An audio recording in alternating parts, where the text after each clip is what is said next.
रात के तकरीबन 3 बज रहे थे। जीन और उसका दोस्त हामिद हॉस्टल के कमरे में बैठे पढ़ाई कर रहे थे।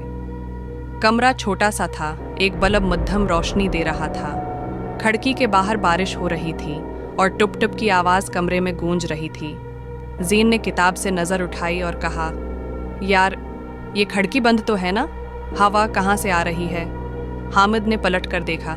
खिड़की वाकई बंद थी, लेकिन पर्दा आहिस्ता आहिस्ता हिल रहा था। जीन उठा और पर्दा हटाया। खिड़की के शीशे पर एक धुंधला सा साया नजर आया। ऐसा लगा जैसे कोई बाहर खड़ा अंदर देख रहा हो। वो दोनों डर गए। खिड़की खोली तो बाहर कोई नहीं था। वापस पलटने लगे तो हामिद ने अचानक कहा, जीन हम दो ही तो हैं ना? जीन ने हैरानी से कहा, हाँ, क्यों? हामिद का चेहरा सफ़ेद पड़ गया। आईने में देख, वहाँ 3 साए हैं। जीन ने आहिस्ता से आईने की तरफ देखा। इन दोनों के पीछे एक लंबा काला साया खड़ा मुस्कुरा रहा था और उसकी आंखें सर्ख चमक रही थीं।